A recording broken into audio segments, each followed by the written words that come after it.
বন্ধুরা, সকালে বাসি কাজ মোটামুটি কমপ্লিট করে মামাম উঠে গেছিলো, তো মামামকে ফ্রেশ করিয়ে খাইয়ে দিয়েছি। আর এখন নিজের জন্য একটু ওই ম্যাগি বানিয়ে নিচ্ছি।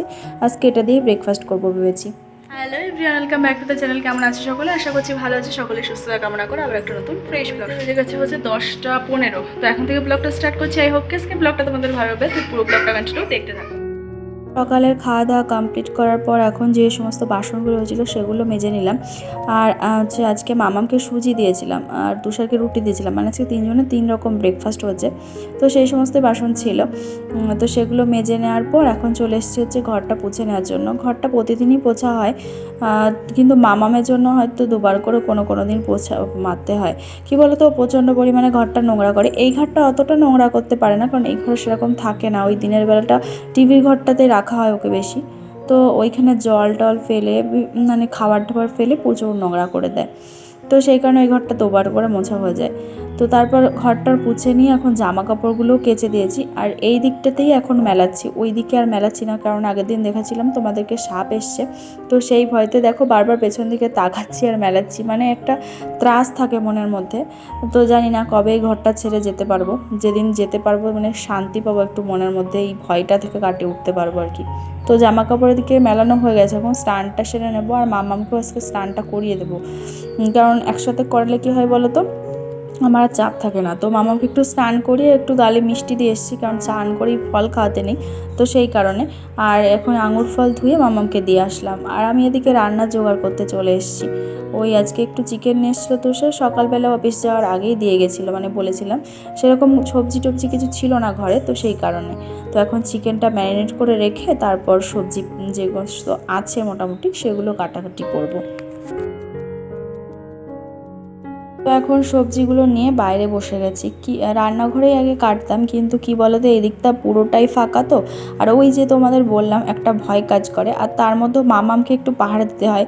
ও কখন কি কোথায় করে বসে তার ঠিক নেই। তো ওই এইদিকে হচ্ছে ওই দরজা আছে, তো দরজা দিকে দেখছিলাম মামাম কি করছে না করছে, আর এদিকে হচ্ছে সবজিগুলো কাটছিলাম। মানে দুটো কাজই 3টে কাজ হচ্ছিল। মামামকেও দেখছিলাম, সবজি কাটছিলাম, আবার এদিকে একটু পাহারা দিচ্ছিলাম। ওই ওই ত্রাস আছে একটা ভয় কাজ করে সবসময় মনের মধ্যে, এই বুঝি আসলে এরকম। তো সেই কারণে আর কি বসে বসে পাহারা দেওয়ার মতো অবস্থা আমার।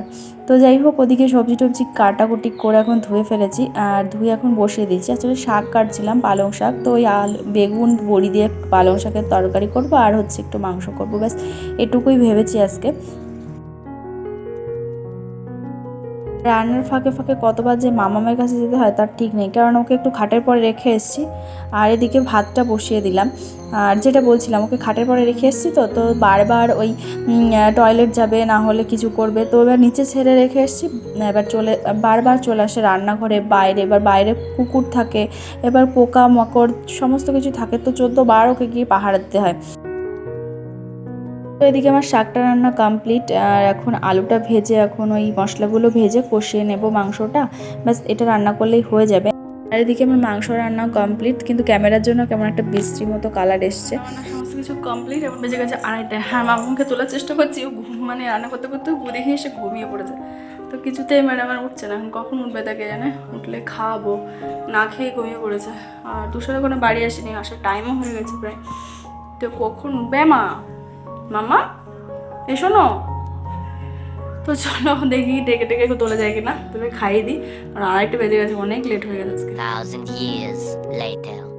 তো এখন রেডি হয়ে নিয়েছি, যাবো একটু বাইরের দিকে, একটা দরকার আছে, তো সেই কারণে। কিন্তু এখানে এসে দেখছি দোকান বন্ধ, আর কাজটাও মিটলো না আজকে। আর মানে কি বলতো, খাওয়া দাওয়া অনেকটা লেট হয়ে গেছিলো, ঘুমানোও হয়নি, তো ফালতু এসে আর ঘুরে যেতে হচ্ছে। তো আসার পথে চাবির দোকানটা দেখতে পেলাম, তো ওখানে একটু দরকার ছিল, সেটারও মিটলো না। যে তোমাদের স্কুটির চাবি না একটাই, ডুপ্লিকেট চাবি আর মানে বানানো হয়নি, তো সেই কারণে গেছিলাম ওখানে। কিন্তু দরকার যেহেতু মিটলো না, সেই কারণে আর বাড়িতে চলে এসেছি।